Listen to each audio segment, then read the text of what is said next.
കണ്ണൂർ വിമാനത്താവളത്തിന്റെ കണക്ക് കൃത്യമായി ഓഡിറ്റ് ചെയ്താൽ കിയാൽ നടത്തിയ വൻ തട്ടിപ്പ് പുറത്തുവരുമെന്ന് ഓഹരി ഉടമകൾ. മാനേജിംഗ് ഡയറക്ടറുടെ ഏകാധിപത്യത്തിന് പിണറായി വിജയൻ കൂട്ടുനിന്നു. പ്രധാന തസ്തികകളിലേക്ക് പിൻവാതിൽ നിയമനമാണ് നടക്കുന്നതെന്നും കിയാൽ ഷെയർ ഹോൾഡേഴ്സ് അസോസിയേഷൻ ഭാരവാഹികൾ കണ്ണൂരിൽ പറഞ്ഞു. കണ്ണൂർ അന്താരാഷ്ട്ര വിമാനത്താവള കമ്പനിയായ കിയാലിനെതിരെ ഗുരുതര ആരോപണങ്ങളാണ് ഷെയർ ഹോൾഡർമാർ ഉയർത്തിയത്.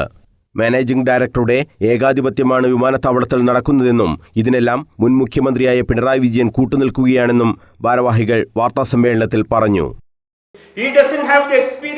ഒരാൾക്ക് എല്ലാവർക്കും എല്ലാ എക്സ്പീരിയൻസ് ഉണ്ടാവും. പക്ഷെ സാധാരണ അത്തരത്തിലുള്ള സ്ഥാനത്തിരിക്കുന്ന ഒരാൾ കൂടുതൽ സബോർഡിനേറ്റ് ആയിട്ടുള്ള എക്സ്പീരിയൻസ് ആയിട്ടുള്ള ആളുകളോട് ചോദിച്ച് കാര്യം മനസ്സിലാക്കും.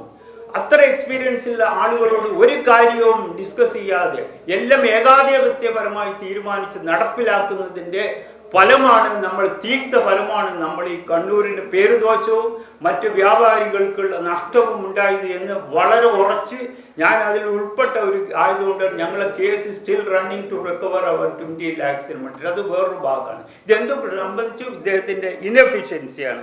ടെൻഡറുകളിൽ ഓൺലൈൻ ടെൻഡർ ഓഫ്ലൈൻ ടെൻഡർ ആക്കിയപ്പോൾ അതിനെ ചോദ്യം ചെയ്ത് ഓഫ്ലൈൻ ടെൻഡറിനകത്ത് സ്ഥാപനത്തിന് ടെൻഡർ അനുവദിച്ചപ്പോൾ അതിനെതിരെ ചോദ്യം ചെയ്ത് ടെക്നിക്കൽ കമ്മിറ്റി 3 വർഷത്തേക്ക് ആ നിലവിലെ കോൺട്രാക്ടർ അനുമതി നൽകി. വീണ്ടും റീടെൻഡർ ചെയ്യാൻ വേണ്ടി ആവശ്യപ്പെട്ടപ്പോൾ ആ ടെൻഡർ അനുവദിക്കാതെ പിന്നെ ഇനിയുള്ള ടെൻഡറിൽ ഓൺലൈനിൽ മതി എന്ന് സമ്മതിക്കുകയാണ് അന്നത്തെ മുഖ്യമന്ത്രി. എല്ലാത്തിനും മുഖ്യമന്ത്രിയുടെ കൂട്ട് ഇതിനുണ്ടായിട്ടുണ്ട്. ഈ MD-ക്ക് ചെയ്യാൻ സ്വേച്ഛാധിപത്യ നടപടിക്ക് വേണ്ടുന്ന എല്ലാ പരിഗണന അവർ കൊടുത്തിട്ടുണ്ട്. വിമാനത്താവളം കൈകാര്യം ചെയ്യാൻ പ്രാപ്തിയില്ലാത്തവരാണ് കിയാലിന്റെ തലപ്പത്തുള്ളത്. ഇങ്ങനെ മുന്നോട്ടു പോയാൽ വിമാനത്താവളം വലിയ പ്രതിസന്ധിയിലേക്ക് കൂപ്പുകുത്തുമെന്നും ഷെയർ ഹോൾഡർമാർ പറഞ്ഞു. നഷ്ടത്തിന്റെ കണക്കിനിടയിലും വലിയ ധൂർത്ത് വിമാനത്താവളത്തിൽ നടക്കുന്നു. MSQ കസ്റ്റമർ എക്സ്പീരിയൻസ് അവാർഡിന് 25 ലക്ഷം രൂപ ഫീസടച്ചാണ് അപേക്ഷിച്ചത്. അവാർഡ് വാങ്ങാൻ ചൈനയിലേക്ക് കുടുംബസമേതം യാത്ര ചെയ്തത് 7 ലക്ഷം രൂപയോളം ചെലവഴിച്ചാണ്. പ്രീപെയ്ഡ് ടാക്സി കൗണ്ടർ ലേലം ചെയ്യാനുള്ള ടെൻഡർ ബഹുരാഷ്ട്ര കമ്പനിയെ സഹായിക്കുന്ന രീതിയിലാണ് കൈകാര്യം ചെയ്യുന്നത്. 25 ലക്ഷം രൂപ അഡ്മിഷൻ കൊടുത്തിട്ട് വാങ്ങിച്ചിട്ടുള്ള അവാർഡാണ്. ഈ അവാർഡിന് ഈ 25 lakhs നിങ്ങൾ വേണമെങ്കിൽ ഇതിൻ്റെ ഫൈനാൻസ് ഡിപ്പാർട്ട്മെൻറ്റിലോ അക്കൗണ്ട്സിലോ ചോദിച്ച് ഇത് വാങ്ങാൻ വേണ്ടിയിട്ട് ചൈനയിലേക്ക് പോയതിൻ്റെ ചിലവുകൾ 7 ലക്ഷം രൂപ ചിലവാണ്. MD അദ്ദേഹത്തിൻ്റെ കുടുംബസമേതം പോയി 1000 കിലോമീറ്റർ ദൂരെയുള്ള ഒരു എയർപോർട്ടിൽ ഇറങ്ങിയിട്ട് ഈ ട്രാവൽ ഫ്രം, ഞാൻ ആധികാരികമായിട്ടാണ് പറയുന്നത്, travel from by road to other airport, മറ്റുള്ള എയർപോർട്ടിൽ ഇറങ്ങാൻ പറ്റും.